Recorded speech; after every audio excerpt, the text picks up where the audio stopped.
नमस्कार दोस्तों, स्वागत है एक नए वीडियो में। हम लोग एडिटोरिया बुक में दिया हुआ बिहार एसएससी के इंटर स्तरीय एग्जाम के प्रैक्टिस सेट देख रहे हैं। आज प्रैक्टिस सेट नंबर 2 देखेंगे, जिसमें दिया हुआ 150 प्रश्नों को फुल सॉल्यूशन किया जाएगा। और यह एकमात्र चैनल है जहां पर 150 प्रश्नों को फुल सॉल्यूशन किया जाता है कई बुक के प्रैक्टिस सेट का। तो आप इस चैनल से जुड़े रहें और अपने दोस्तों को भी शेयर करें। तो आइए शुरू करते हैं पहले प्रश्न से।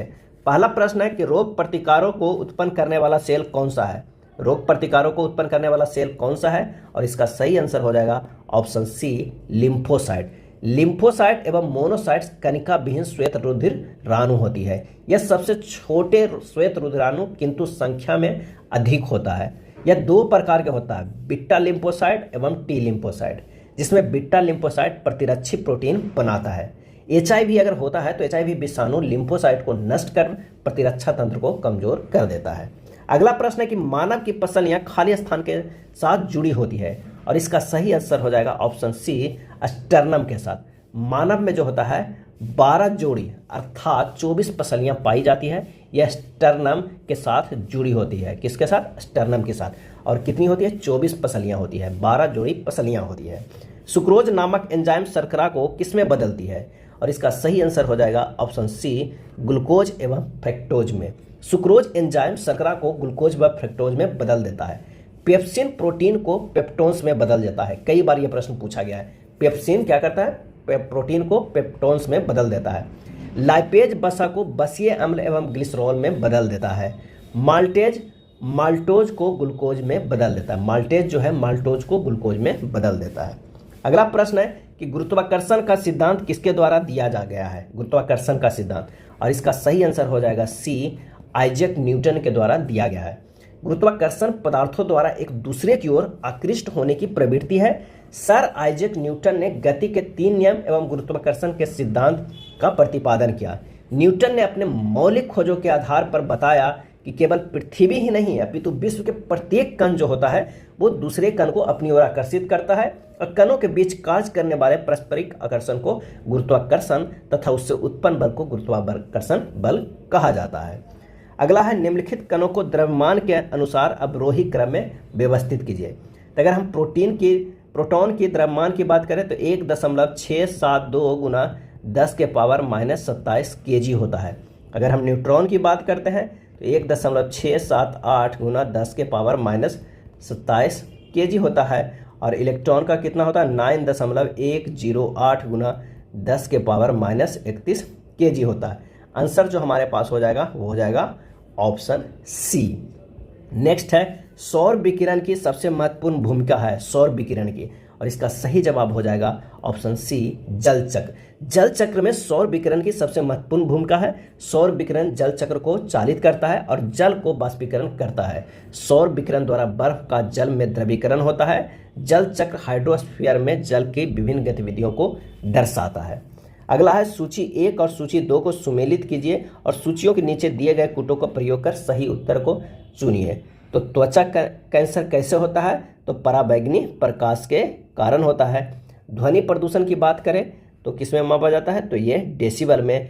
वैश्विक तापमान की बात करें तो कार्बन डाइऑक्साइड बढ़ाता है। ओजोन क्षेत्र जो होगा वो होगा क्लोरोफ्लोरोकार्बन। आंसर जो हमारे पास निकल के आ जाएगा वो हो जाएगा बी। अगले प्रश्न पे चलते हैं कि निम्नलिखित में कौन सा एक यशद पुष्प जो है फिलोस्फर्स वूल कहलाता है, और इसका सही आंसर हो जाएगा option C, zinc oxide. Zinc oxide यानी जेडेनो यशद पुष्प के नाम से भी जाना जाता है। यह एक सफेद पाउडर है जिसका प्रयोग सौंदर्य प्रसाधन, स्याही तथा मलहम आदि के निर्माण में किया जाता है। अगला है, शुष्क सेल जो बैटरी कहते हैं, निम्नलिखित में से किनका वैद्युत अपघट्यों के रूप में प्रयोग होता है? आंसर हो जाएगा ए, अमोनियम क्लोराइड एवं जिंक क्लोराइड को।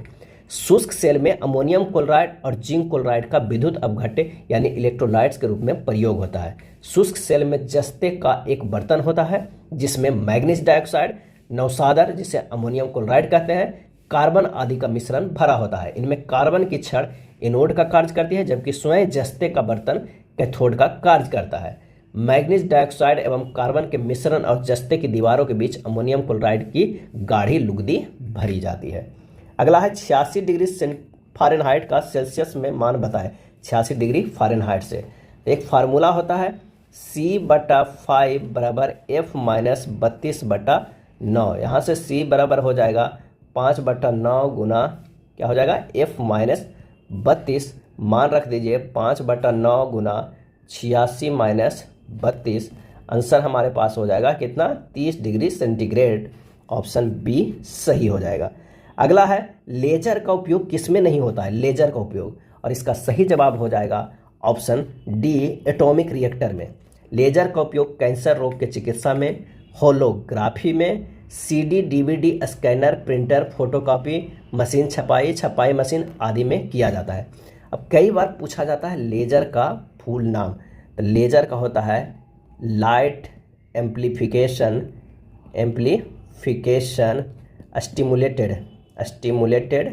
स्टिमुलेटेड इमिशन ऑफ रेडिएशन, ये इसका होता है। इसका प्रयोग एटॉमिक रिएक्टर में नहीं किया जाता है। निम्नलिखित में कौन सा बहुलक एक थर्मोप्लास्टिक नहीं है, और इसका सही आंसर हो जाएगा ऑप्शन बी नियोप्रीन। नियोप्रीन एक थर्मोप्लास्टिक नहीं है। नियोप्रीन क्लोरोप्रीन का एक उच्च बहुलक है। यह एक प्रकार का कृत्रिम रबर है। इसका उपयोग पाइप, बेल्ट आदि बनाने में होता है। अगला प्रश्न है कि निम्नलिखित में कौन सा रक्त के हीमोग्लोबिन के साथ अनुक्रमणीय संश्लिष्ट बताता है, और इसका सही आंसर हो जाएगा option C carbon monoxide. Carbon monoxide एक अत्यंत ही जहरीली एवं प्राण घातक गैस है। ऊंची सांद्रता में यह मनुष्यों और जानवरों के लिए विषाक्त होती है। रक्त के हीमोग्लोबिन पर इस गैस की क्रिया से कार्बोक्सिक हीमोग्लोबिन बन जाता है, जिससे रक्त गाढ़ा हो जाता है और रक्त प्रवाह रुक जाता है। परिणाम स्वरूप व्यक्ति की मृत्यु हो जाती है। आंसर हो जाएगा ऑप्शन सी। मानव के मस्तिष्क में स्मरण क्षमता कहाँ होती है, और इसका सही आंसर हो जाएगा ऑप्शन बी सेरिब्रम में। सेरिब्रम मस्तिष्क का सबसे बड़ा भाग होता है तथा यह ऐच्छिक क्रियाएं, स्मरण क्षमता आदि को नियंत्रित करता है। निम्नलिखित पादपों में से किसका संग्रह अंग तना नहीं है, और इसका सही जवाब हो जाएगा ऑप्शन डी शकरकंद का। गन्ना, आलू, अदरक तने का रूपांतरण है, अर्थात इनका संग्रह अंग तना है, जबकि शकरकंद का संग्रह अंग जड़ यानी कुंभी रूप है। यह मूलांकुर से विकसित होता है। आंसर हो जाएगा डी। सामान्य दृष्टि के लिए निम्नलिखित में से कौन सा विटामिन आवश्यक होता है, और इसका सही आंसर हो जाएगा ऑप्शन डी रेटिनॉल। मानव शरीर में यकृत में विटामिन ए की काफ़ी मात्रा संचित रहती है। विटामिन ए का रासायनिक नाम रेटिनॉल है, जिसकी कमी से शरीर में रतौंधी हो जाती है। यह विटामिन सामान्य दृष्टि के लिए आवश्यक होती है, और इस विटामिन को संक्रमण रोधी विटामिन भी कहते हैं। इसके अगर स्रोत की बात करें तो दूध, मक्खन, अंडा, मछली का तेल, गाजर इत्यादि। पुष्प के किस भाग से केसर प्राप्त होती है, पुष्प के किस भाग से, और इसका सही आंसर हो जाएगा ऑप्शन बी वर्तिकाग्र और वर्तिका से। केसर पौधे के वर्तिकाग्र एवं वर्तिका से प्राप्त होता है। केसर का वनस्पतिक नाम क्रोकस सेंटावेस है। केसर उगाने के लिए समुद्र तल से लगभग 2000 मीटर ऊंचा पहाड़ी क्षेत्र एवं शीतोष्ण जलवायु की आवश्यकता होती है। निम्न में से कौन सा अंग मनुष्य के मादा प्रजनन से संबंधित नहीं है, और इसका सही आंसर हो जाएगा ऑप्शन सी शुक्राणु वाहिनी। गर्भाशय, अंडवाहिका, अंडाशय और मादा प्रजनन तंत्र से संबंधित है। वृषण, वृषणकोश, अधिवृषण, शुक्रवाहिका, शुक्राशय आदि नर जनन प्रजनन तंत्र से संबंधित है। वृषण के टेस्टोस्टेरोन का स्राव करता है। यह हार्मोन पुरुषोचित लैंगिक लक्षणों में परिवर्धन को एवं प्रजनन लक्षणों के विकास को बढ़ाता है। निम्नलिखित में कौन सा एक यशद पुष्प जो है फिलोस्पर उल कहलाता है, इसका सही आंसर हो जाएगा option C zinc oxide ZnO। नाभिकीय ऊर्जा का उपयोग प्रायः कारक है, और इसका सही आंसर हो जाएगा ऑप्शन सी उष्मीय प्रदूषण। नाभिकीय एवं जीवाश्म ईंधन संयंत्र दोनों ही उष्मीय प्रदूषण उत्पन्न करते हैं। उष्मीय प्रदूषण वास्तव में परिवेशी जल तापमान में परिवर्तन के कारण जल की गुणवत्ता में कमी होना है। उष्मीय प्रदूषण के परिणाम स्वरूप जल के भौतिक गुणों में परिवर्तन हो जाता है। निम्नलिखित में से कौन सा वायु का अकार्बनिक गैसीय प्रदूषक है, इसका जो आंसर हो जाएगा वो हो जाएगा हाइड्रोजन साइनाइड और हाइड्रोजन सल्फाइड। आंसर हो जाएगा डी, बी और सी दोनों। डायनामाइट के निर्माण में प्रयुक्त होने वाला रासायनिक है, तो इसका सही आंसर हो जाएगा option C glycerol trinitrate. Glycerol trinitrate को नाइट्रोग्लिसरीन भी कहा जाता है। यह एक भारी रंगहीन तैलीय विस्फोटक तरल पदार्थ है। यह डायनामाइट का एक आवश्यक जो है वो संघटक है। बच्चे को जन्म लेने के बाद कौन सा टीका लगाया जाता है, और इसका सही आंसर हो जाएगा ऑप्शन बी हेपेटाइटिस बी का। बच्चा को जन्म के बाद हेपेटाइटिस बी का टीका लगाया जाता है। हेपेटाइटिस रोग विषाणु द्वारा होता है, इससे प्रभाती अंग यकृत होता है। चेचक बेरियोल विषाणु द्वारा होता है, इससे शरीर पर लाल दाने पड़ जाते हैं। और चेचक के टीका की खोज एडवर्ड जेनर ने किया था। पोलियो वैक्सीन की खोज जॉन सॉल्क ने किया था तथा पोलियो ड्रॉप की खोज सॉबिन ने किया था। ये काफ़ी कन्फ्यूजन है, इसे ध्यान रखिएगा। वैक्सीन की खोज जॉन सॉल्क ने और पोलियो ड्रॉप की खोज सॉबिन ने। अति चालक का लक्षण है और इसका सही आंसर हो जाएगा ऑप्शन सी, शून्य परागम्यता। विद्युत चुंबक के संदर्भ में परागम्यता किसी पदार्थ का वह गुण है जो उस पदार्थ में चुंबकीय क्षेत्र स्थापित किए जाने में उस पदार्थ द्वारा प्रदर्शित सहायता की मात्रा बताता है। इसे ग्रीक वर्ण म्यू से प्रदर्शित किया जाता है। और परफेक्ट अतिचालक की परागम्यता जो होती है वो क्या होती है, तो वो होती है शून्य। क्या होती है? शून्य होती है। निम्नलिखित में कौन सा तत्व परमाणु ईंधन की श्रेणी में नहीं आता है? और इसका सही आंसर हो जाएगा ऑप्शन ए, कैडमियम। सभी रेडियो एक्टिव पदार्थों को परमाणु ईंधन के रूप में प्रयोग किया जा सकता है। कैडमियम रेडियो एक्टिव पदार्थ नहीं है, अतः यह परमाणु ईंधन श्रेणी में नहीं आता है। कैडमियम की छड़ परमाणु रिएक्टरों में न्यूट्रॉन मंदक के रूप में प्रयुक्त होता है। बज्जी संघ का वर्णन किस पुस्तक में है? बज्जी संघ का सही जवाब हो जाएगा ऑप्शन सी, दीर्घ निकाय में। बज्जी संघ का यह वर्णन दीर्घ निकाय से लिया गया है। दीर्घ निकाय एक प्रसिद्ध बौद्ध ग्रंथ है जिसमें बुद्ध के कई व्याख्यान दिए गए हैं। इन्हें करीब 2300 साल पहले लिखा गया है। अगला प्रश्न है कि जोते हुए खेत का प्रमाण सिंधु सभ्यता के किस स्थान से मिला है? और इसका सही आंसर हो जाएगा ए, कालीबंगा से। कालीबंगा कहाँ है? तो राजस्थान के हनुमानगढ़ जिले में घग्गर नदी के तट पर स्थित है। कालीबंगा का जो शाब्दिक अर्थ होता है वो होता है काले की चूड़ियाँ। किसे? काले रंग की चूड़ियाँ। इसका खोज जो है, इसकी खोज 1951 में अमलांद घोष द्वारा की गई और 1961 में बीबी लार और बी के थापर के निर्देशन में व्यापक खुदाई की गई। जूते हुए खेत और नक्काशीदार ईंटों के प्रयोग का साक्ष्य कालीबंगन से प्राप्त हुआ है। अगला है, गुप्त काल में भूमि राजस्व की दर क्या थी? गुप्त काल में इसका जो सही आंसर हो जाएगा ऑप्शन सी, 1/6 भाग था। गुप्तकालीन राजा अपनी प्रजा के प्रति की गई सेवाओं के बदले में उपज का 6ठा भाग 1/6 पाने के अधिकारी होता था, जो तत्कालीन राजस्व का मुख्य स्रोत था। कालाशोक कौन से वंश के शासक थे? और इसका सही आंसर हो जाएगा ए, शिशुनाग वंश। कालाशोक शिशुनाग वंश का शासक था। शिशुनाग वंश की स्थापना शिशुनाग ने कब किया था? तो 412 ईस्वी पूर्व में किया था। शिशुनाग अपनी राजधानी पाटलिपुत्र से हटाकर वैशाली लाया था। कालाशोक जो है वो पुनः राजधानी को पाटलिपुत्र में स्थापित किया था। कहाँ से? वैशाली से। शिशुनाग वंश का अंतिम जो शासक है वो नंदी वर्धन था। नेक्स्ट है, मीर कासिम ने अपनी राजधानी मुर्शिदाबाद से कहाँ स्थानांतरित की थी? और इसका सही आंसर हो जाएगा ऑप्शन ए, मुंगेर। बंगाल के नवाब मीर कासिम ने मुंगेर में तोप व बंदूक का कारखाना स्थापित किया और सेना का पुनर्गठन किया। बंगाल के नवाब मीर जाफर को अंग्रेजों ने 1760 ईस्वी में हटाकर उसके दामाद मीर कासिम को बंगाल का नवाब बनाया। मीर कासिम ने अपनी राजधानी को मुर्शिदाबाद से मुंगेर स्थानांतरित किया। अगला है, दिल्ली के लाल किले में मोती मस्जिद का निर्माण किसने करवाया? और इसका सही आंसर हो जाएगा ऑप्शन सी, औरंगजेब। महाराष्ट्र के औरंगाबाद में औरंगजेब ने अपनी बेगम दिलारा बानो बेगम की याद में बीबी का मकबरा भी बनाया था। बीबी के मकबरा को द्वितीय ताजमहल भी कहा जाता है। और लाल किले में मोती मस्जिद का भी निर्माण औरंगजेब ने ही किया था। औरंगजेब को जिंदा पीर के नाम से भी जाना जाता है। स्वराज दल की स्थापना बिहार में किसने की थी? और इसका सही आंसर हो जाएगा ऑप्शन बी, श्री कृष्ण सिंह ने।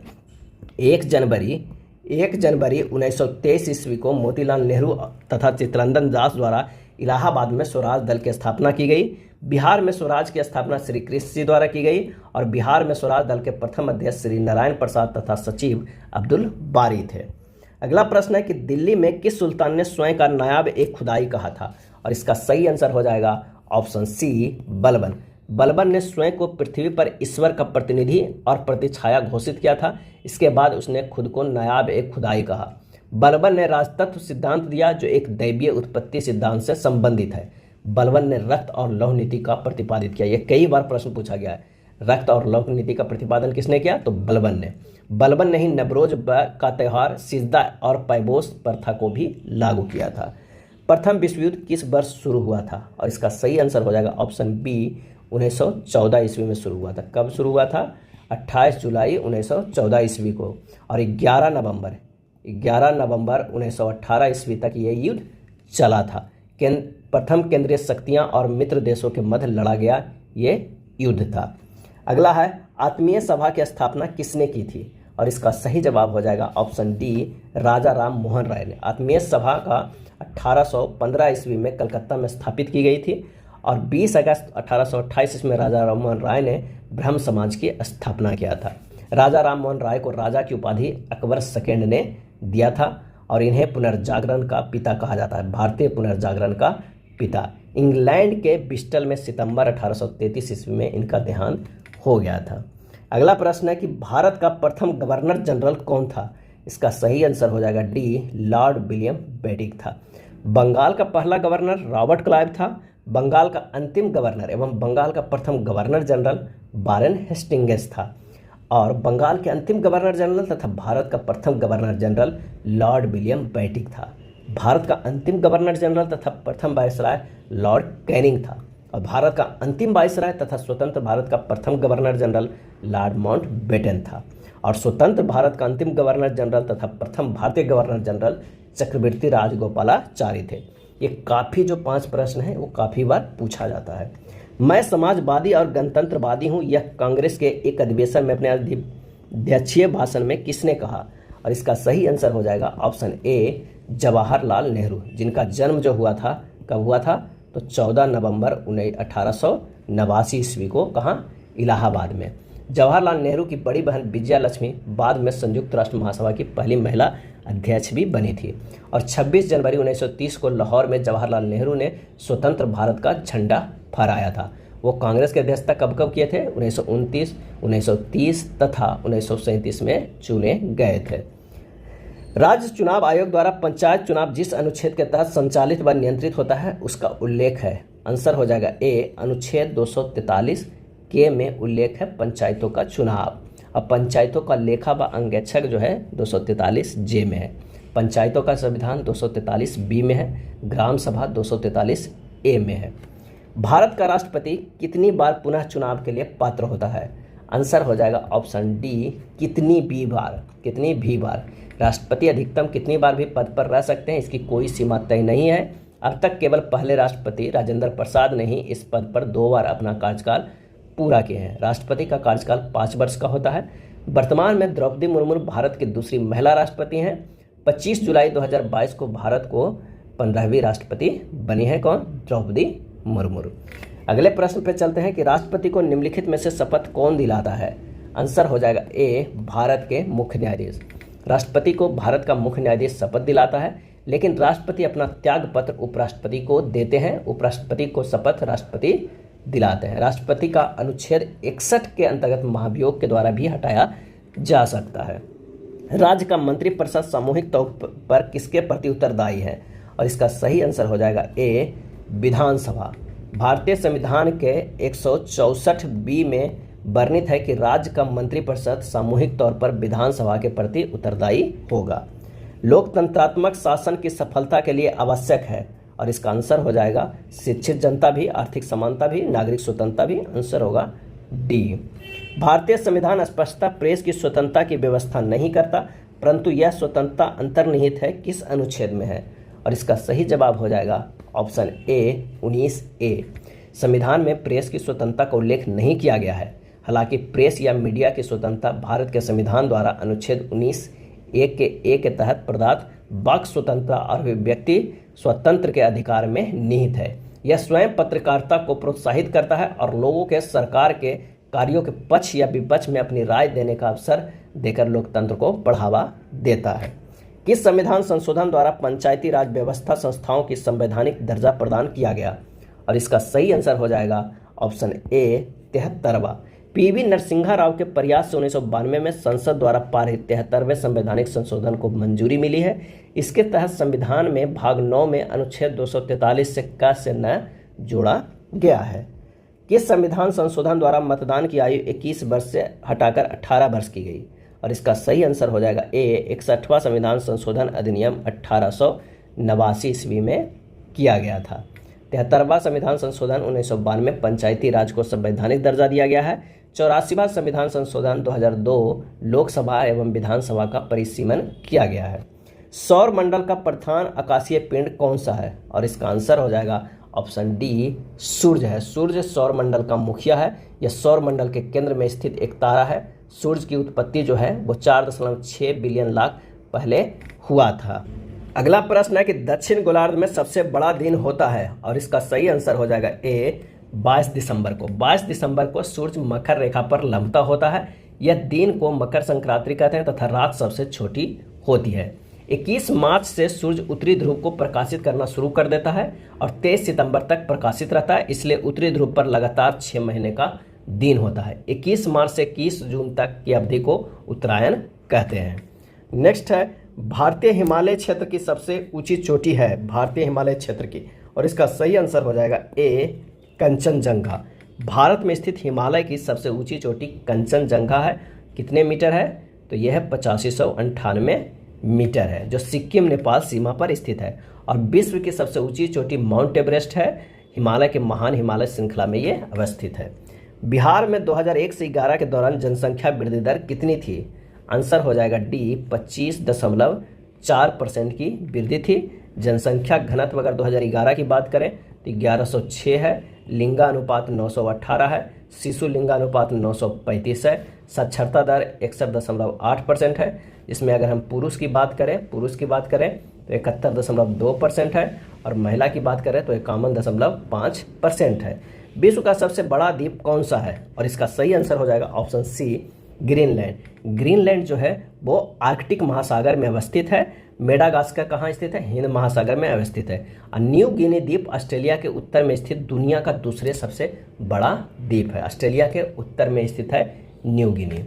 अगले प्रश्न पे चलते हैं कि तमिलनाडु में जाड़ों में वर्षा क्यों होती है? तमिलनाडु में जाड़ों में वर्षा क्यों होती है? और इसका सही आंसर हो जाएगा ऑप्शन सी उत्तर पूर्व मानसून से।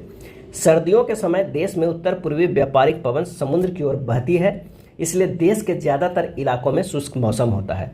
तमिलनाडु का तट अधिकतम वर्षा इन्हीं पवनों से प्राप्त करता है, क्योंकि वहां से ये पवनें समुद्र में से स्थल की तरफ बहती है। भारत में जो 80% जो होता है वो अधिक वर्षा दक्षिण पश्चिम मानसून से होती है।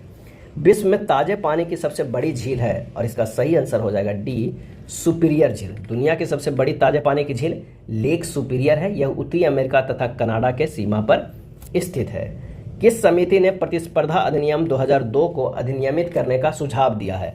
और इसका आंसर हो जाएगा सी SBS राघवन समिति।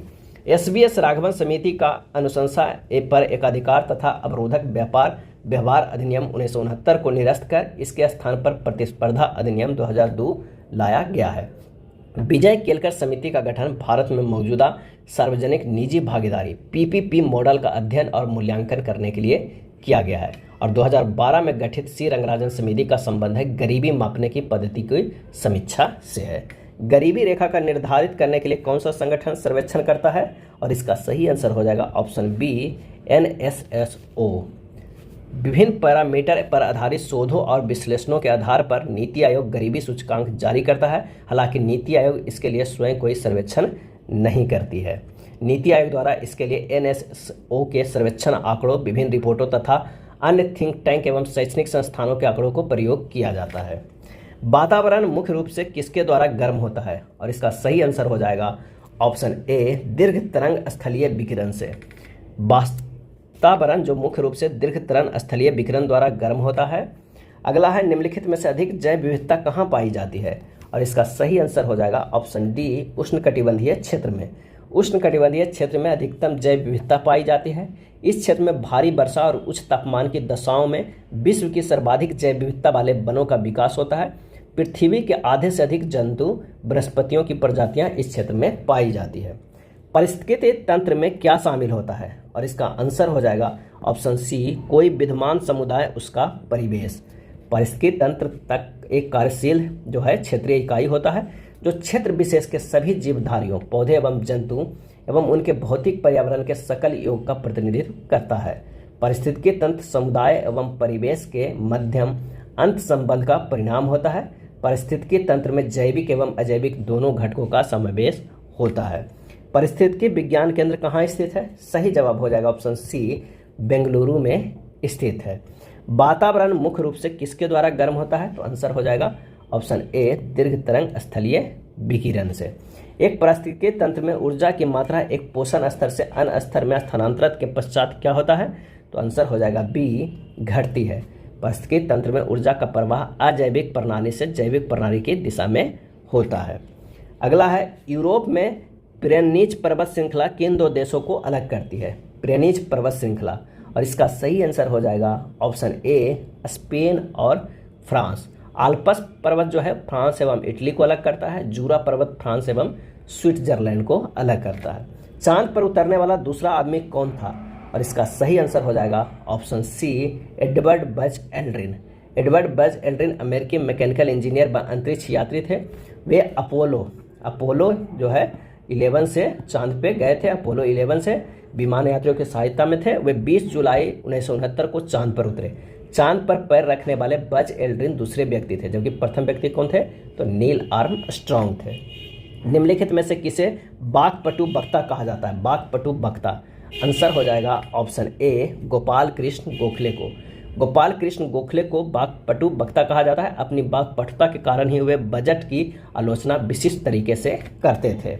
अंटार्कटिका महाद्वीप पहुंचने वाली पहली भारतीय महिला कौन थी? और इसका आंसर हो जाएगा ऑप्शन बी, मेहर मूसा। मेहर मूसा भारत की पहली महिला है जिन्होंने अंटार्कटिका महाद्वीप पर पहुंचने में सफलता प्राप्त की। प्रीति सेन गुप्ता वर्ष 1933 में उत्तरी ध्रुव पर पहुंचने वाली प्रथम भारतीय महिला थी।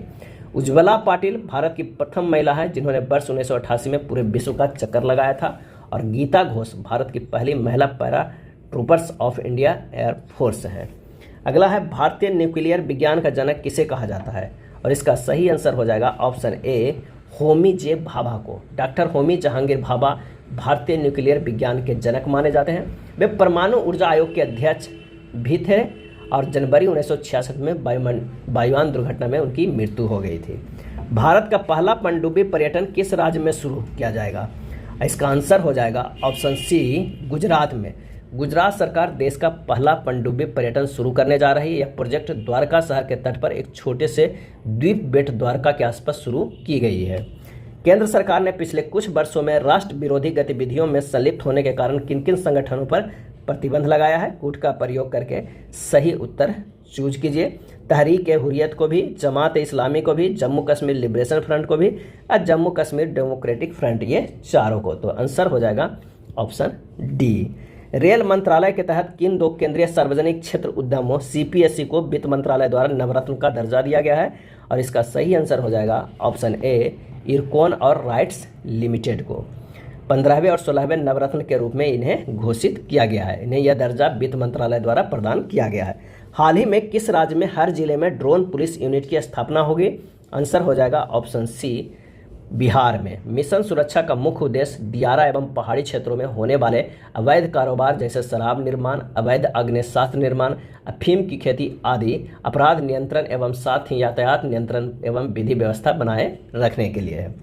अगला है, वर्ष 2030 फीफा विश्व कप कितने महाद्वीपों में आयोजित किया जाएगा? और इसका आंसर हो जाएगा सी, 3 महाद्वीपों में। वर्ष 2030 में फीफा विश्व कप का आयोजन 3 महाद्वीप में होगा, अफ्रीका, यूरोप और दक्षिण अमेरिका में, एवं 6 देश में होगा। कौन कौन? अर्जेंटीना, मोरक्को, पराग्वे, पुर्तगाल, स्पेन और उरुग्वे में किया जाएगा। अगला प्रश्न है, निम्नलिखित में किस व्यक्ति को जलवायु परिवर्तन के क्षेत्र में स्पिनोजा पुरस्कार 2023 प्राप्त हुआ? इसका सही आंसर हो जाएगा option B, professor doctor Joita Gupta को। भारतीय मूल के प्रोफेसर डॉक्टर जोइता गुप्ता को नीदरलैंड में एक समारोह में जलवायु परिवर्तन रोकथाम के क्षेत्र में उनके काम के लिए नीदरलैंड विज्ञान के सर्वोच्च पुरस्कार स्पिनोजा पुरस्कार से सम्मानित किया गया है। नेक्स्ट है, मिशन इन्वेस्टिगेशन एट 75 किस राज्य द्वारा लॉन्च किया गया है, जिसका उद्देश्य 75 दिनों में सभी एफआईआर की जांच पूरी करना है? और इसका आंसर हो जाएगा ऑप्शन ए, बिहार। ई शासन को बढ़ावा देने के लिए तथा कानूनी व्यवस्था को मजबूत करने के लिए मिशन इन्वेस्टिगेशन एट 75 बिहार द्वारा लॉन्च किया गया है। वर्ष 2023 में एशियाई खेलों में भारत ने कितने पदक जीते हैं? और इसका सही आंसर हो जाएगा ऑप्शन सी, 107 पदक जीते हैं, जिसमें 28 स्वर्ण, 38 रजत और 41 जो है वो कांस्य पदक है। और ये कहाँ हुआ था? तो चीन के हांगजोंग में आयोजित किया गया था। वर्ष 2023 के नोबेल अर्थशास्त्र पुरस्कार से किसे सम्मानित किया गया है? और इसका आंसर हो जाएगा ऑप्शन सी, क्लाउडिया गोल्डिन को। क्लाउडिया गोल्डिन को वर्ष 2023 के अर्थशास्त्र के क्षेत्र में नोबेल पुरस्कार प्रदान किया गया। उन्हें महिलाओं के श्रम बाजार के परिणामों के बारे में हमारी समझ को उन्नत या विकसित करने के लिए यह सम्मान दिया गया है। ऑपरेशन आयरन स्क्वाड निम्नलिखित में से किस देश द्वारा शुरू किया गया था? और इसका सही आंसर हो जाएगा ऑप्शन ए, इजराइल के द्वारा। इजराइल रक्षा बलों ने ऑपरेशन आयरन स्वॉर्ड अक्टूबर 2023 में गाजा पट्टी में हमास और अन्य फिलिस्तीनी आतंकवादी समूहों के खिलाफ शुरू किया गया एक सैन्य अभियान था। ऑपरेशन स्वॉर्ड ऑफ आयरन का लक्ष्य हमास की सैन्य क्षमताओं को कम करना, भविष्य के हमलों को रोकना और इजरायली लोगों के लिए शांति और सुरक्षा बहाल करना है। अगला सेक्शन मैथ का है। एक नृत्य कक्षा के 3 बैचों में छात्रों का अनुपात 2, 3, 5 है। यदि प्रत्येक बैच में 20 छात्र बढ़ते हैं तो अनुपात बदलकर 4, 5, 7 हो जाता है। वृद्धि से पहले तीनों बैचों में छात्रों की कुल संख्या कितनी थी? शुरुआत में कितनी थी? तो 2, 3, 5 अनुपात में। और 20 छात्र बढ़ते हैं तो अनुपात क्या बदल के हो जाता है? 4, 5, 7। प्रत्येक बैच में 20 छात्र बढ़ रहे हैं। अब इन दोनों का अंतर कितना है? 2 है। कितने छात्र बढ़ रहे थे? 20 है। अगर 1 रहता तो कितना है? 10 होता। और कह रहा है कि पहले तीनों बैचों के छात्रों कितना है? तो 5, 3, 8, 2, 10, यानी 2 + 3 + 5 कितना था? 10। और 1 यूनिट बराबर 10, तो इतना बराबर से 10 से गुना कर दीजिए, हमारे पास आ जाएगा, हो जाएगा 100। आंसर हो जाएगा बी। 501 और 701 के बीच ऐसी कितनी संख्या है जो 10 से विभाज्य है लेकिन 3 से विभाज्य नहीं है? तो सबसे पहले 501 से 701 के बीच में जो 10 से विभाज्य है कितनी संख्या हो जाएगा? 20 संख्या हो जाएगा। 501 और 701 के बीच 3 एवं 10 से विभाज्य संख्या कितनी हो जाएगी? 7 हो जाएगी। तो वैसी संख्या जो 10 से विभाज्य है लेकिन 3 से नहीं है, वो कितनी हो जाएगी? तो 20 - 3 कर दीजिए, 20 - 7 कर दीजिए, हमारे पास 13 आएगा। वही आंसर हो जाएगा, ऑप्शन डी हो जाएगा। यदि 3 क्रमागत भाज्य संख्याओं का योग 36 है तो तीनों संख्याओं का गुणनफल क्या होगा? लगातार 3 भाज्य संख्याओं का औसत कितना है? तो 36/3 बराबर 12। तो संख्या हो जाएगा 10, 12 और 14 हो जाएगा। संख्याओं का गुणनफल अगर किया जाए तो 10 × 12 × 14 हो जाएगा 1680। आंसर हमारे पास आ जाएगा सी। अब प्रश्न है, यदि 2 संख्याओं का एचसीएफ और एलसीएम का गुणनफल 3321 है, इनमें से एक संख्या 369 है, तो एचसीएफ ज्ञात कीजिए। तो हमारे पास फार्मूला होता है एलसीएम × एचसीएफ बराबर पहली संख्या गुना क्या होता है? दूसरी संख्या होता है। तो दूसरी संख्या बराबर निकल जाएगा, दूसरी संख्या बराबर हमारे पास निकल जाएगा एलसीएम × एचसीएफ कितना है? 3321। अब पहली संख्या इसमें क्या दिया हुआ है? तो 369 भागा देंगे, हमारे पास निकल गया दूसरी संख्या। और 369 पहली संख्या है और 9 जो है दूसरी संख्या है। अगर इन दोनों को एचसीएफ निकालेंगे तो हमारे पास एचसीएफ भी आएगा, वो कितना आएगा? 9 आएगा। तो आंसर हो जाएगा ऑप्शन बी। दिए गए व्यंजक का मान ज्ञात करें। व्यंजक दिया हुआ है √20 - √20 - √20 - √20 से इन्फिनिटी तक है। तो सबसे पहले 20 के सहअभाज्य गुणनखंड निकालेंगे तो क्या हो जाएगा? 4 और 5 2 सहअभाज्य गुणनखंड है। अगर चिन्ह यहाँ पर निगेटिव है तो हमें छोटी संख्या लेंगे, अगर पॉजिटिव रहता तो बड़ी संख्या का उत्तर होता। तो आंसर जो हमारे पास छोटी है तो आंसर होगा डी 4।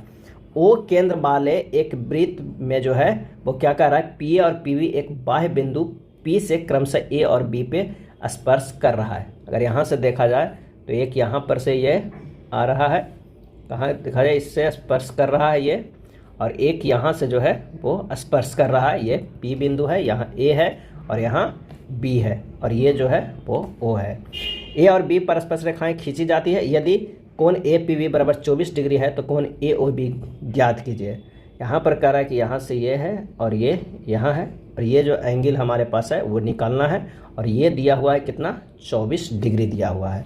तो कोण ए ओ बी बराबर होता है 180 डिग्री - 24 डिग्री बराबर हो जाएगा 156 डिग्री। आंसर जो हो जाएगा सी।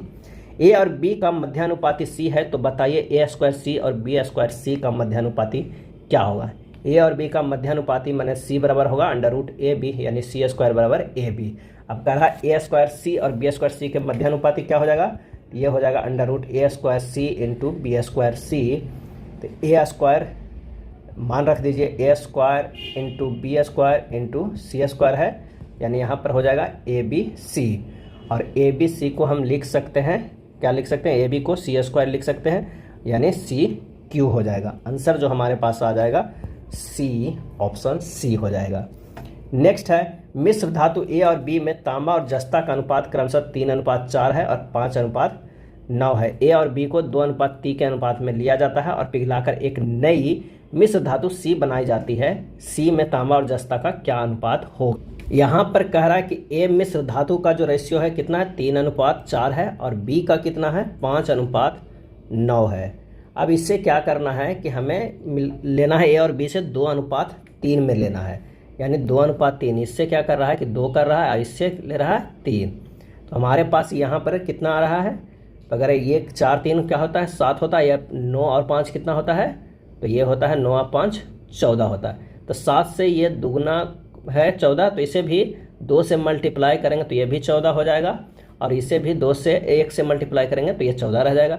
अब ये हमारे पास इसका कैलकुलेशन करना है, इसका कैलकुलेशन करना है, यानी 4 तिया 12 अनुपात ये 1 का हो जाएगा, और ये होगा 4 चौ 16। अगर बी में देखा जाए तो ये हो जाएगा 3 5 15 और ये हो जाएगा 9 9 तिया 27। बस इसे जोड़ दीजिए, 12 15 क्या हो जाएगा, ये 27 हो जाएगा, और ये 16 27 कितना हो जाएगा, 43। यही हमारा जो है वो रेशियो आ जाएगा। आंसर जो हमारे पास हो जाएगा वो हो जाएगा डी। अगला प्रश्न है कि ए बी और सी की कार्य क्षमता का अनुपात 2 3 5 है। एक साथ कार्य करते हुए वे किसी कार्य को 6 दिनों में पूरा कर सकते हैं, तो 20% कार्य कितने दिनों में पूरा होगा। तो कह रहा है क्षमता 5 3 8 2 10, 10 गुना 6 बराबर 2 गुना x कर देते हैं, तो x बराबर जो हो जाएगा 30। तो कह रहा है कि ए के द्वारा 20% कार्य, तो ए के द्वारा लिखेंगे 30 गुना 20/100 बराबर कितना हो जाएगा, 6 दिन। ये 2 है ए का, और उसे x जो दिन निकाले हैं, x को ऐसे 30 दिन लगेगा पूरे कार्य करने में। अगर उसका 20% की बात पूछ रहा है तो होगा आंसर 6 दिन, ऑप्शन सी सही हो। अगला है पी एक कार्य को पूरा करने में क्यू से 2 गुना या आर से 3 गुना समय लेता है। यदि वे एक साथ कार्य करें तो वे कार्य को 2 दिनों में पूरा कर सकते हैं। क्यू को अकेले वह कार्य पूरा करने में कितना समय लगेगा। तो आइए देखते हैं यहाँ पर से पी क्यू आर। समय की अगर हम बात करते हैं तो ये 6, ये 3 और ये 2 दिन में। क्षमता इसका 1 2 और इसका 3 हो जाएगा। अब प्रश्न में करा 6 गुना 2 बराबर 2 गुना x, x बराबर कितना हो जाएगा, 6 दिन। यही हमारा आंसर निकल के आ जाएगा, ऑप्शन बी। पाइप ए किसी टंकी को 16 मिनट में भर सकता है तथा पाइप बी इसे 24 मिनट में खाली कर सकता है। यदि इन दोनों पाइपों को एक साथ चालू किया गया है तो बी को कितने मिनट बाद बंद करना होगा ताकि 30 मिनट में भर जाए।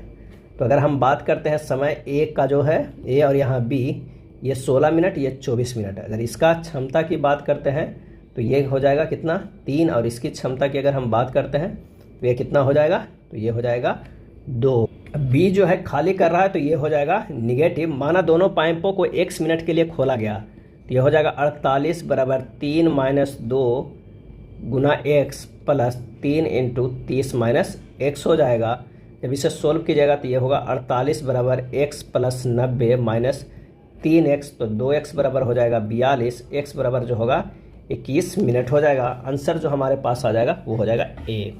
log 7 × 1/49 निम्नलिखित में से किसके बराबर है। तो आइए इसे सोल्व करते हैं। log 7 7 के पावर -2 लिख सकते हैं, तो ये हो जाएगा -2 log 7 के पावर 7, यानी हो जाएगा -2 और log 7 के पावर 7 बराबर 1, आंसर आ जाएगा -2। यही हमारा आंसर है, ऑप्शन सी। 180 किलोमीटर प्रति घंटा की चाल से चल रही एक रेलगाड़ी 108 किलोमीटर प्रति घंटा की चाल से चल रही एक कार से 5 सेकंड आगे निकल जाती है, तो रेलगाड़ी की लंबाई कितनी है। तो 4 यहाँ कितना हो जाएगा, 180 - 108 बराबर 72 किलोमीटर बराबर। दूरी बराबर जो हो जाएगा वो 4 गुना समय हो जाएगा, यानी 72 को पहले 5/18 से गुना कर दीजिए, और गुना 5 बराबर हो जाएगा ये 100 मीटर। यही हमारा आंसर हो जाएगा, ऑप्शन बी। स्थिर जल में एक नाव की चाल 9 किलोमीटर पर घंटा है और धारा की चाल 6 किलोमीटर पर आवर है। यदि एक व्यक्ति धारा के विपरीत 45 किलोमीटर दूरी तय करके प्रारंभिक बिंदु पर वापस आता है तो उसके द्वारा लिया गया कुल समय कितना होगा। धारा की अनुकूल गति जो होगा 9 + 16 होगा, कितना, 15 किलोमीटर पर आवर। और धारा के प्रतिकूल की बात करें तो 9 - 6 होगा, 3 किलोमीटर पर आवर हो जाएगा। अब प्रश्न के अनुसार समय कितना लगेगा, यह होगा 45/15 प्लस 45/3 हो जाएगा, 3 + 15, आंसर हो जाएगा 18 घंटे। क्या हो जाएगा, 18 घंटे। ऑप्शन डी सही हो जाएगा। नेक्स्ट है, एक परीक्षा में 48% छात्र विज्ञान में उत्तीर्ण हुए जबकि 56% छात्र गणित में अनुत्तीर्ण रह गए। यदि 32% छात्र दोनों विषयों में असफल रहे तो दोनों विषयों में कितने प्रतिशत जो है वो उत्तीर्ण हुए। तो अगर हम ये कहा जाए ये विज्ञान का है और अगर ये किया जाए क्या है गणित का, तो असफल छात्रों को बेनारेख अगर बनाते हैं तो विज्ञान में अनुत्तीर्ण छात्र कितना है, तो वो है 52%। यानी हमें देखा जाए कुल अनुत्तीर्ण छात्र जो है 20 + 32 + 24 कितना होगा 36, यानी ये 20 हो जाएगा, ये 32 हो जाएगा और ये क्या हो जाएगा 24। तो कुल अनुत्तीर्ण छात्र कितना हुआ 20 + 32 + 24 यानी 76%। दोनों विषयों में उत्तीर्ण प्रतिशत 100 - 76 बराबर कितना 24%। सही आंसर हो जाएगा ऑप्शन ए। एक दुकानदार ने 20% के लाभ पर हेडफोन की एक जोड़ी 5520 रुपये में बेची। यदि इसे 4370 रुपये में बेचा जाता तो लाभ या हानि प्रतिशत क्या होता। तो अगर मान लिया कि जाए क्रयमूल्य बराबर होता है, क्रयमूल्य होगा कितना 5520 बटा 120 गुना 100 यानी कितना हो जाएगा 4600। और कह रहा है कि कितना में बेचता, तो 4370 यानी इसको हानि 230 रुपये के है। परसेंटेज निकालेंगे 230 कितना में 4600 पे और गुना 100 तो ये हो जाएगा 5%। यही हमारे आंसर हो जाएगा ऑप्शन बी, 5% की हानि होगा। एक दुकानदार किसी वस्तु को 20% की छूट देने के बाद 10% हानि पर बेचता है। वस्तु के क्रय मूल्य और अंकित मूल्य का अनुपात क्या होगा। अगर क्रय मूल्य की बात करते हैं, यहाँ पर क्रय मूल्य लिखते हैं और यहाँ पर अंकित मूल्य लिखा जाता है। अगर मान लिया कि 100 माइनस जो है हम उसे d% करते हैं यानी 100 - 20 ये कितना हो जाएगा 80। ऐसे 100 + p% करते हैं, 100 माइनस ये 10% के घटा पे ही है वो बेच रहा है प्रतिशत हानि पे, तो आंसर होगा 90। इन दोनों के अगर हम रेशियो देखते हैं तो 8:9 हो जाएगा। क्रय मूल्य और अंकित मूल्य का ऑप्शन हो जाएगा वो होगा सी। एक निश्चित जमा राशि पर 4.5% वार्षिक दर से एक वर्ष में 135 रुपया ब्याज प्राप्त होता है। उसी जमा राशि पर 5% वार्षिक दर से एक वर्ष में कितना अतिरिक्त ब्याज प्राप्त होगा। तो अगर ऐसे शॉर्ट ट्रिक में करते हैं तो मूलधन का 4.5% जो होता है 4.5% बराबर कितना है 135 रुपया।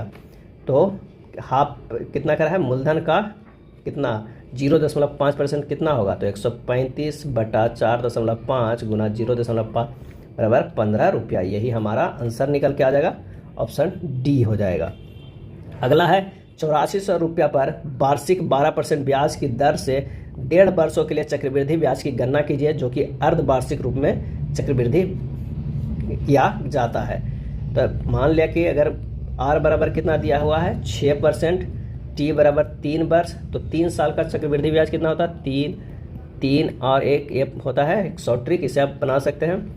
अगर इसे कहा जाए 504 ये होगा 30.24, ये 1.8144। जब इसे हम करेंगे गुना 1512 90.72 प्लस ये हो जाएगा 1.8144 जोड़ के हो जाएगा 1604.50। आंसर हो जाएगा ऑप्शन डी। ये 504 लाया गया है 1.5 वर्षों के लिए कर रहा है 12% ब्याज की दर से, और इनमें 3 साल के लिए हम चक्रवृद्धि ब्याज कैलकुलेट किए तो ये 8400 अगुना ये क्या होता है जो ब्याज है वो आधा हो जाता है, और कितने 1 वर्ष के लिए ये 100 से कर देंगे तो कितना साधारण ब्याज निकला यही 504 निकला। इस पे फिर ये 6% निकाल के 30 और उसके बाद इस पे ये निकाला गया है, तभी ये जोड़कर लाया गया। आंसर जो हमारे पास हो जाएगा डी हो जाएगा। 7 व्यक्तियों की औसत आयु 37 वर्ष है। 2 नए व्यक्तियों को शामिल करने पर औसत आयु 1 वर्ष बढ़ जाती है। नए व्यक्तियों की औसत आयु जो है हमारे पास क्या है, तो नए व्यक्तियों की औसत आयु बराबर 37 प्लस जो हमारे पास 19 गुना 1/2 हो जाएगा, क्योंकि 17 व्यक्तियों की औसत आयु 37 वर्ष दिया हुआ है, तो हो जाएगा 37 + 9.1/2 यानी हो जाएगा 46.1/2 वर्ष। तो नए व्यक्तियों की औसत आयु हो जाएगा 46.1/2, ऑप्शन ए सही हो जाएगा। ताश खेलते समय एक व्यक्ति अपने पैसे का 75% पहले राउंड में, शेष का 75% दूसरे राउंड में और शेष का 75% तीसरे राउंड में हार जाता है। यदि उसके पास 100 रुपया बचे हैं तो शुरू में उसके पास कितने पैसे थे। तो मान लिया कि उसके पास कुल धन जो है x है, उसका 75% 1/4 वो क्या है वो बचा, उसके बाद फिर 1/4 बचा, उसके बाद फिर 1/4, ये कितने के बराबर है 100 के बराबर है, तो x बराबर जो हो जाएगा वो 6400 रुपया हो जाएगा। आंसर जो हमारे पास आएगा वो होगा ए। संख्या 45082 के में के सबसे बड़े मान और सबसे छोटे मान वाले वर्गों का योग ज्ञात कीजिए ताकि दी गई संख्या 3 से विभाज्य हो जाए। तो अगर हम इसे सबको 3 से विभाज्य होने के लिए संख्या के अंकों का योग 3 से विभाज्य होना चाहिए। तो 4 + 5 + 0 + 8 + 2 + k यानी 19 + k हो जाएगा। और इसके अगर हम करते हैं तो ये 2, 5 और ये क्या है 8 में डिवाइड हो जाएगा। आवश्यक जो उत्तर हमारे पास आएगा वो 8 के स्क्वायर + 2 के स्क्वायर यानी 64 + 4 कितना हो जाएगा 68। आंसर जो हमारे पास आएगा हो जाएगा ए 68, क्योंकि कह रहा है ये 2 और 5 और 8 जो आएगा तो हमारे पास जो होगा ये 3 से विभाज्य हो जाता और सबसे बड़ा और सबसे छोटा के जो है योग ज्ञात करने वाला वर्गों का योग ज्ञात की बात किया जा रहा है, तो ये होगा 68। नेक्स्ट है 5 सेंटीमीटर त्रिज्या और 60 डिग्री कोण वाले एक वृत्त के त्रिज्य खंड का क्षेत्रफल ज्ञात कीजिए दशमलव के एक स्थान तक। तो त्रिज्य खंड का क्षेत्रफल बराबर जो होता है वो θ/360 डिग्री इंटू πr² होता है। मान रख दीजिए 60/360 गुना 22/7 गुना 5 गुना 5 बराबर 13.1 सेंटीमीटर स्क्वायर। आंसर जो हो जाएगा वो हो जाएगा सी। अगला प्रश्न है यदि x + 1/x बराबर -2 है तो x के पावर 17 x के पावर -17 प्लस x के पावर 12 प्लस x के पावर -12 का मान क्या होगा जब x बराबर <0 है। तो यहाँ पर अगर x के मान -1 रखेंगे तो -1 प्लस 1/-1 बराबर कितना हो गया, ये -2 हो जा रहा है, यानी इक्वेशन सेटिस्फाइड हो रहा है। तो x बराबर -1 इस इक्वेशन में रख देंगे तो -1 -1 + 1 + 1 = 0। आंसर जो हमारे पास आ जाएगा वो हो जाएगा टी। नीचे दिया गया वृत्त आरेख एक क्रिकेट मैच में 5 बल्लेबाज द्वारा बनाए गए रनों को दर्शाता है। इस सभी 5 बल्लेबाजों द्वारा बनाए गए कुल 700 है।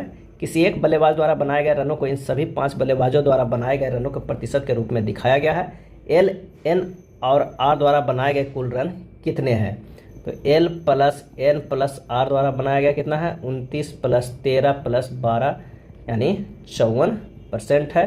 तो 700 को 100 से भागा देंगे और गुना 54 कर देंगे तो हमारे पास आ जाएगा 378 रन। यही हमारे पास हो जाएगा ऑप्शन डी हो जाएगा।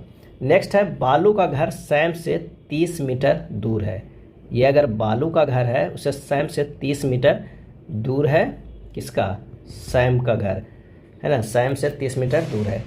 बालू सैम के घर से 30 मीटर दक्षिण पश्चिम में रहता है। कहाँ पे रहता है, दक्षिण पश्चिम में रहता है। राजू जो है वो बालू के उत्तर पूर्व में 600 मीटर पे रहता है, यानी यहाँ पर जो है वो राजू रहेगा और ये दूरी जो है वो कितना है 600 मीटर। फिर राजू के संबंध में सैम की घर स्थिति क्या है, तो ये हो जाएगा दक्षिण पश्चिम। आंसर जो होगा ऑप्शन डी हो जाएगा। नेक्स्ट प्रश्न है एल बराबर प्लस एम बराबर माइनस एन बराबर गुना पी बराबर भागा है। तो एक दिया हुआ है व्यंजक, उसका मान क्या होगा। तो आइए रखते हैं 14 है और एन के जगह पर क्या है रखेंगे गुना 10 प्लस 42 भागा 2 माइनस 8। इसे सोल्व कीजिएगा तो 153 आएगा। आंसर हो जाएगा ऑप्शन ए। विद्यार्थियों की एक पंक्ति में आशीष बाएं से 15वां है। आशीष जो है वो बाएं से 15वां है, इधर यानी 14 है। और सचिन दाएं से 7वां है। सचिन जो है वो दाएं से 7वां है, यानी इधर 6 है। अब कह रहा है कि यदि वे आपस में अपने स्थान बदलते हैं तो सचिन दाएं से 15वां हो जाता है। स्थान बदलते दाएं से, ये क्या हो जाता है, सचिन वो 15वां हो जाता है, यानी इधर 14 हो जाएगा। तो हमारे पास जो आंसर आएगा 14 प्लस 14 प्लस 1, यानी टोटल जो है वो 29 है पंक्ति में। तो आंसर होगा सी। शब्दकोश के क्रम के अनुसार निम्नलिखित शब्दों को व्यवस्थित कीजिए। आइए व्यवस्थित करते हैं। सबसे पहले होगा रेन, उसके बाद जो होगा वो होगा रेंज, उसके बाद जो होगा वो रेंजर, उसके बाद जो होगा आर्यन रियन। आंसर हो जाएगा ऑप्शन डी।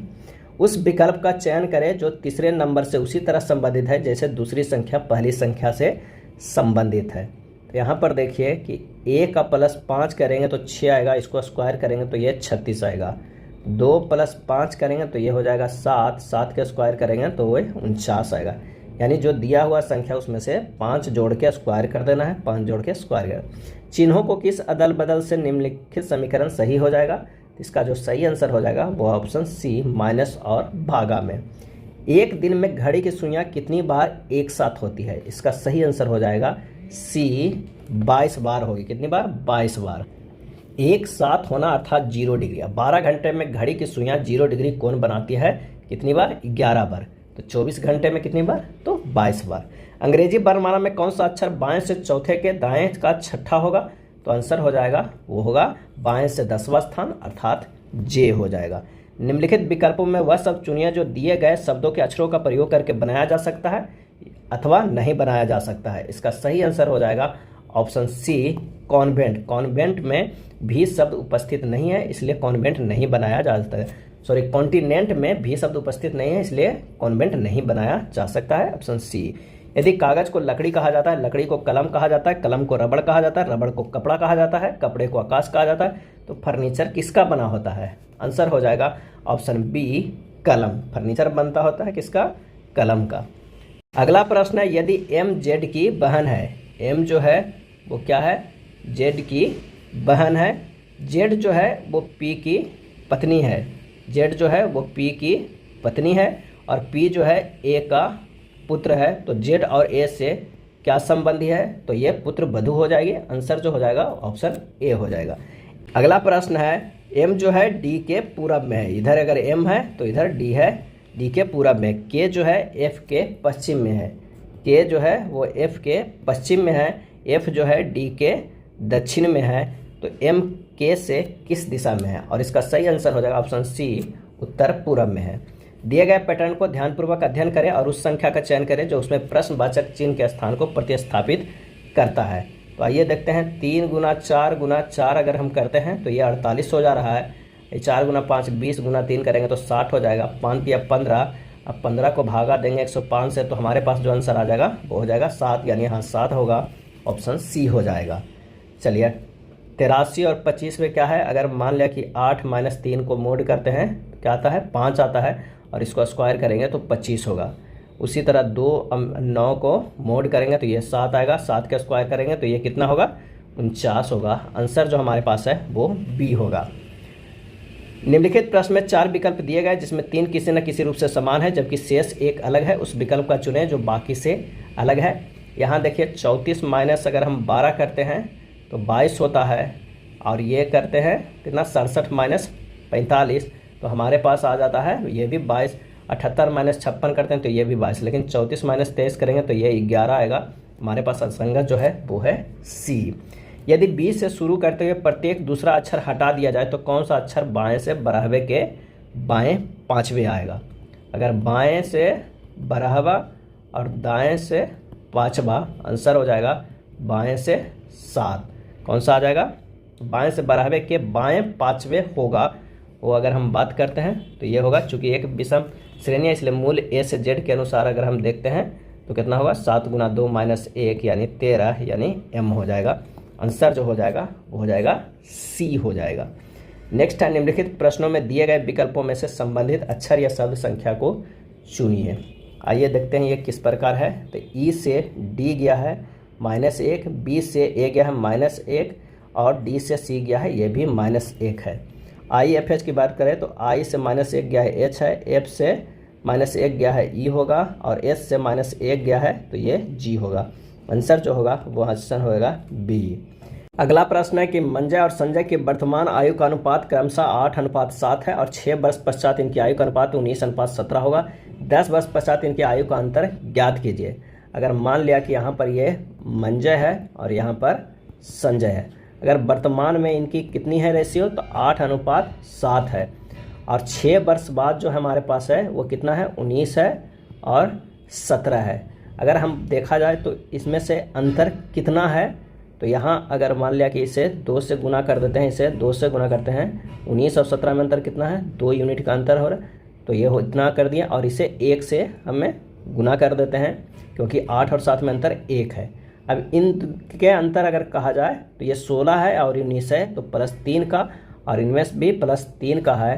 तो अंतर कितने साल का? अंतर बराबर जो है वो 6 वर्ष का यहाँ निकला है, लेकिन कितने यूनिट का? 3 यूनिट का अंतर 6 वर्ष है प्लस जो 3 है, और तो 1 यूनिट बराबर कितना हो जाएगा? वो 2 वर्ष है। और ये 6 वर्ष बाद जो देखते हैं कितना का अंतर हो रहा था? 19 और 17 2 का, कितना का 2 का, तो 2 यूनिट बराबर हमारे पास आ जाएगा कितना 2 गुना 2 बराबर 4 वर्ष हो जाएगा। यानी उम्रों का अंतर हमेशा नियत रहता है और इसका जो सही आंसर हो जाएगा वो हो जाएगा ए 4 वर्ष। निम्नलिखित प्रश्नों में दिए गए विकल्पों में से संबंधित अक्षर शब्द की संख्या को चुनिए। आइए देखते हैं 240 से +11 करेंगे तो 251, उससे +13 करेंगे तो 264 होगा। इसमें भी 320 से अगर हम +11 करते हैं, +11 तो 331 होगा, 331 से +13 करेंगे तो हो जाएगा 344। आंसर जो हो जाएगा ए। कौन सी संख्या दी गई श्रृंखला में प्रश्नवाचक को प्रतिस्थापित करेगी? आइए देखते हैं 13 गुना 6 करेंगे तो 78 होगा, अब +5 करते हैं तो 83 होगा, गुना 4 करेंगे तो 332 होगा, अब प्लस जो यहाँ पर आएगा वो कितना आएगा 332, क्योंकि एक बार जोड़ एक बार गुना एक बार जोड़ एक बार गुना घटते क्रम में कर रहा है। आंसर जो हमारे पास आएगा वो होगा बी 332। एक निश्चित कूट भाषा में पंच को इस तरह लिखा जाता है, क्रैक को इस तरह लिखा जाता है, उस भाषा में ब्रेक कैसे लिखा जाएगा? तो पंच को देखिए कैसे लिखा गया, PUNCH है और नीचे क्या लिखा गया है IDOVQ है। तो यहाँ पर से क्या किया गया है कि वो विपरीत अक्षर को किया गया है, P को लिखा गया है Q, U को लिखा गया है V, C को लिखा गया N को O लिखा गया, C को D और H को I +1 कर करके लिखा गया है। अगर उसी तरह अगर हम इसे भी देखा जाए तिरछे तिरछे +1 करके तो ब्रेक को देखेंगे, B को लिखेंगे तो इस साइड होगा +1 C हो जाएगा, R तो +1 करेंगे तो S होगा और E को क्या करेंगे +1 तो F होगा, A के प्लस करेंगे तो B होगा और के करेंगे तो L होगा। तो आंसर जो हमारे पास होगा वो कौन सा होगा, ए हो जाएगा। एक महिला के फोटो की ओर इशारा करते हुए सुकन्या ने कहा, सुकन्या ने कहा क्या कहा, और ये देखते हैं उसके बेटे, सुकन्या के उसके बेटे का बेटा मेरी बेटी के बहन का भाई है। एक महिला की तरफ इशारा करते हुए, एक महिला के फोटो की इशारा करते कहता है कि उसके बेटे का बेटा जो है मेरी बेटी की बहन है, जो इसकी बेटी है उसकी जो है वो क्या है बहन है, बहन का भाई है, सॉरी उसकी बहन का ये जो है बेटा भाई है। वह महिला सुकन्या से किस प्रकार संबंधित है? तो महिला के सुकन्या की सास है। आंसर हो जाएगा ऑप्शन सी। दिए गए पैटर्न को ध्यानपूर्वक अध्ययन करें और उसमें जुड़े हुए प्रश्नवाचक चिन्ह को प्रतिस्थापित कौन सा संख्या करेगा वो देखना है। तो यहाँ पर अगर हम तीसरी संख्या देखते हैं तो पहला गुना दूसरा यानी 12 गुना हमें क्या करते हैं 12 गुना 18। इसी तरह देखते हैं, मान लें कि पहला में इसमें देखते हैं 15 गुना 12 अब बटा 2 करते हैं तो हमारे पास वो आंसर आ जा रहा है, ये होगा 6 15 छक्का 90। उसी तरह 16 गुना 13 बटा 2 करेंगे तो 104, तो होगा 12 गुना 18 बटा 2 करेंगे तो ये हो जाएगा कितना, ये 9 से बरनामा 78 से 108 हो जाएगा। आंसर जो हो जाएगा ऑप्शन डी 108। अक्षरों के उस संयोजन का चयन करें जिसे दी गई श्रृंखला के रिक्त स्थानों में क्रमिक रूप से रखने पर श्रृंखला पूरी हो जाएगी। तो आंसर हो जाएगा ऑप्शन डी। अगला प्रश्न है, निम्नलिखित संख्या श्रृंखला में कौन सी संख्या प्रश्नवाचक चिन्ह के स्थान पे आएगी? यहाँ देखिए 6 से 12 गया है, गुना 2 किया गया है। अब 12 से -3 करेंगे तो 9 होगा और 9 से गुना 4 करेंगे तो 36 होगा। 36 से -5 करेंगे तो 31 होगा, गुना 6 करेंगे तो कितना होगा 186। अब क्या करेंगे -7 करेंगे तो हमारा आंसर आ जाएगा 179। आंसर जो हमारे पास हो जाएगा वो हो जाएगा डी। निम्न श्रेणी में ऐसी कितनी जीरो है जिनके तुरंत बाद संख्या 6 है? तो इसके बाद देखते हैं, अगर एक ये है, एक और कहाँ है, यहाँ पर है और एक यहाँ पर है और एक यहाँ पर है। आंसर जो हमारे पास हो जाएगा वो हो जाएगा कौन सा, तो वो हो जाएगा बी 4। यदि m बराबर 14 और मैन बराबर 53 है तो नोच का मान निम्नलिखित में से किसके बराबर है? तो सभी को उल्टा करके जोड़ने पर ये मान लिखा हुआ है। m के अगर हम अपोजिट करते हैं तब हमारा क्या आता है 13, कितना आता है तो वो आता है 14। और उसी तरह अगर हम m को है तो वो है 14, a के अपोजिट 26, n के अपोजिट 13, हमारे पास कितना आ गया 53। उसी तरह अगर हम देखें नोच को तो n के अपोजिट जो है वो 13, o के अपोजिट 12, s के अपोजिट 8 और e के अपोजिट 22, टोटल कितना हो जाएगा 55। आंसर जो हो जाएगा सी हो जाएगा। किसी सांकेतिक भाषा में व्हाट ए ब्यूटीफुल डे का मतलब इस तरह लिखते हैं और इसका मतलब ये और इसका मतलब ये, तो सांकेतिक भाषा में पावरफुल को क्या लिखेंगे, तो इसका सही आंसर जो हमारे पास हो जाएगा वो हो जाएगा कौन सा, तो वो हो जाएगा 8। कौन सा हो जाएगा, वो हो जाएगा 8, ए आंसर हो जाएगा। ऐसा इसलिए कि जो जितने अक्षर का है उतने का कोड है। जैसे ये 4 का है तो 4, ये 1 है, और ये 9 है, ये 3 का है, ये 4 का है, ये 2 का है, ये 3 का, ये 4 का। तो पावरफुल जो है 8 अक्षर होगा, तो आंसर हो जाएगा ए।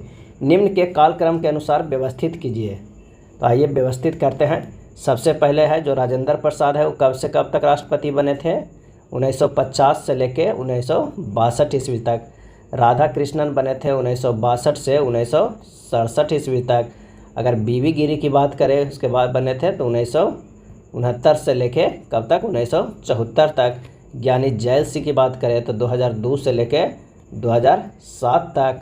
और एपीजे अब्दुल कलाम की बात करते हैं तो ये बने हैं कब, एपीजे अब्दुल कलाम 2002 से 2007 तक। ज्ञानी जैल सिंह जो बने थे 1982 से लेके 1987 ईस्वी तक। तो जो आंसर हमारे पास हो जाएगा वो हो जाएगा सी। यदि 20 + 15 बराबर 20 है और 64 + 13 204 हो तो 59 + 28 बराबर क्या होगा। तो यहाँ पर क्या किया गया है कि 20 से -15 घटा दिया है तो 5 बचा है, उसमें 4 गुना क्या है तो 20 आया है। उसी तरह 64 में से 13 घटा देंगे तो 51 आएगा, उससे 4 गुना करेंगे तो 204 आएगा। तो 59 में से 28 घटा देते हैं और जो आएगा उससे 4 से गुना कर देते हैं, हमारे पास आंसर आएगा 124। आंसर हो जाएगा डी। यदि कुल संख्या 25 है जिसमें ए का स्थान बाईं ओर से 20वां है और बी का स्थान दाईं ओर से 15वां है तो उनके बीच कितने व्यक्ति हैं।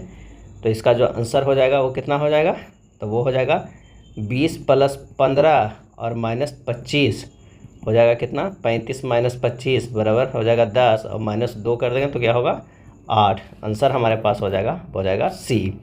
एक फुटबॉल प्रतियोगिता में 20 टीमों ने भाग लिया। प्रत्येक टीम को हर दूसरी टीम से खेलना है।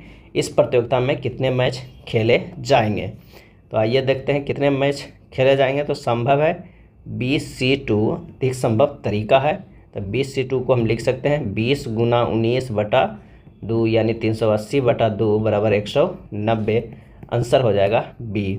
सूर्योदय पर राम इस तरह खड़ा है कि उसकी परछाई उसके दाईं ओर बन रही है। राम किस दिशा के सम्मुख है।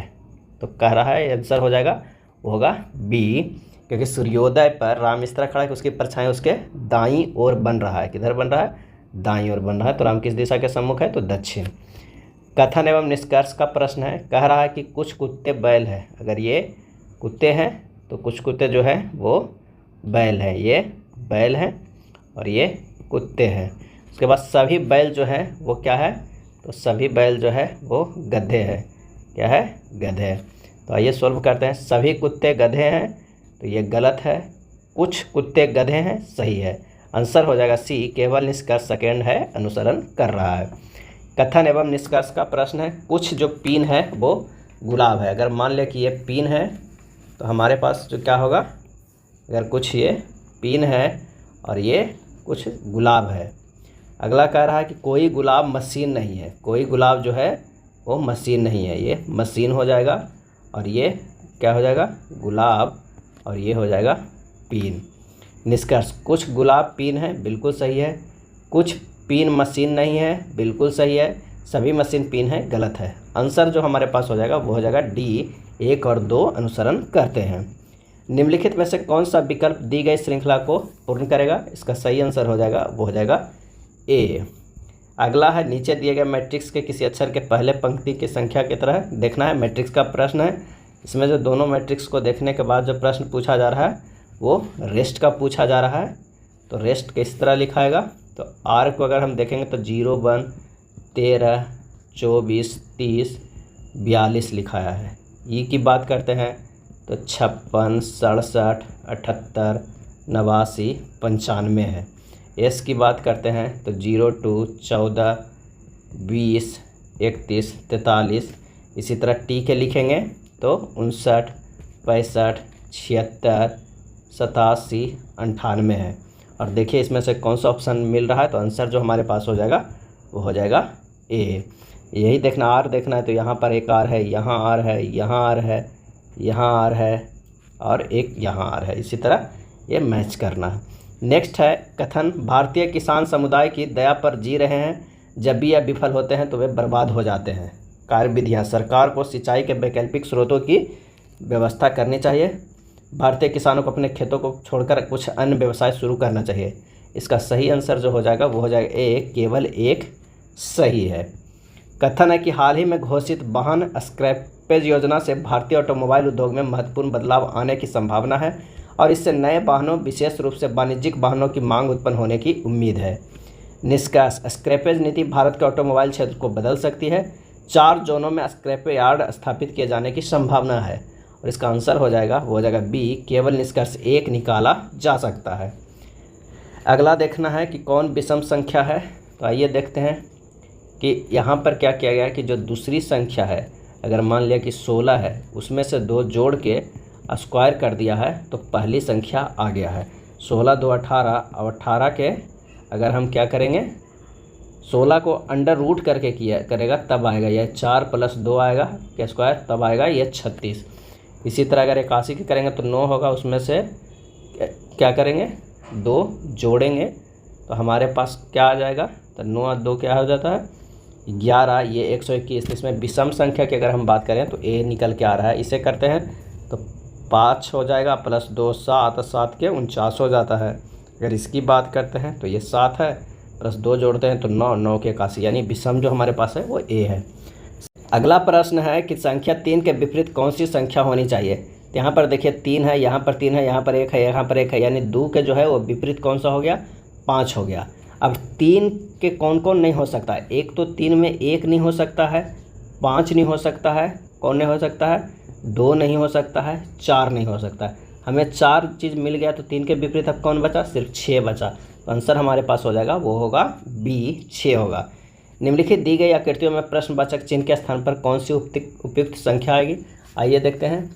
तो सबसे पहले 30 में से अगर हम 12 घटाते हैं और उसके बाद 3 से गुना करते हैं तो 18 आता है, और 18 से 3 से गुना करेंगे तो क्या आ जाएगा, 54 आ जाएगा। यानी दी गई आकृति को ध्यानपूर्वक अगर आप देखते हैं तो पाते हैं कि वर्गाकार आकृति के प्रत्येक कोने में स्थित संख्या अपने सामने के अर्धवृत्ताकार आकृति में प्रयुक्त दोनों संख्याओं के अंतर के 3 गुना है। अगर ठीक उसी तरह दूसरा में देखते हैं कि 30 - 13 करते हैं और गुना 3 = 17, और फिर गुना 3 करेंगे तो ये कितना होगा, ये 51 हो जाएगा। ठीक अगला अगर हम देखते हैं तो 30 से 27 - 12 होगा और गुना 3 15 गुना 3 करेंगे तो ये हो जाएगा कौन सा, 45। आंसर हमारे पास आ जाएगा वो कौन सा हो जाएगा। अगला को देखते हैं तो 27 - 13 करते हैं और गुना 3 करते हैं और 1 कितना हो जाएगा, 14 गुना 3 = 42। आंसर जो होगा वो 42। पैटर्न को पूरा करने वाली आकृति को पहचान करें। इसका सही आंसर हो जाएगा वो हो जाएगा सी। वैकल्पिक विकल्पों को चयन करें जो 5 वैकल्पिक आंकड़ों में से 3 का प्रतिनिधित्व करता है, जो एक दूसरे में लगाए जाने पर पूर्ण वर्ग बनाते हैं। इसका सही आंसर हो जाएगा वो हो जाएगा कौन सा, तो हो जाएगा डी, 1 3 5 को अगर हम मिला देंगे 1 3 और 5 को तो ये पूर्ण वर्ग बनेगा। चलिए, सर्जरी विशेषज्ञ जो मेडिकल विशेषज्ञ भी है लेकिन प्रोफेसर नहीं है को किससे दर्शाया गया है। इसका जो सही आंसर जो हमारे पास आ रहा है वो कौन सा हो रहा है, तो वो हो रहा है ये। तो आंसर हो जाएगा ऑप्शन डी, जेड। ऑप्शन जो कौन हो जा रहा है, तो हो जा रहा है डी, जेड। 4 विकल्पों में से एक उपयुक्त आकृति का चयन करें जो आकृति मैट्रिक्स को पूरा करता है। इसका जो आंसर हो जाएगा वो हो जाएगा बी, यानी दूसरा आकृति। निम्नलिखित में से किस उत्तर आकृति के द्वारा प्रश्न आकृति पूरी होती है। इसका आंसर जो हो जाएगा वो हो जाएगा ए। उत्तर आकृतियों में से कौन सी आकृति प्रश्न आकृति की बिल्कुल सही प्रतिकृति होगी जबकि दर्पण XY पर रखा हो। तो इसका सही आंसर हो जाएगा वो हो जाएगा बी। 149 की बात करें तो ये भी फिगर वाला प्रश्न है, काफ़ी आसान होता है। इसका भी आंसर जो होगा वो हो जाएगा बी। 4 विकल्पों में दिए गए आंकड़ों x की सही मान की छवि चुने। तो इसका जो आंसर होगा वो हो जाएगा कौन सा, तो हो जाएगा डी, चौथा नंबर। ये था एडिटोरिया बुक में दिया हुआ बिहार SSC के प्रैक्टिस सेट। वीडियो अच्छा लगा तो लाइक एंड शेयर कर दीजिएगा। धन्यवाद।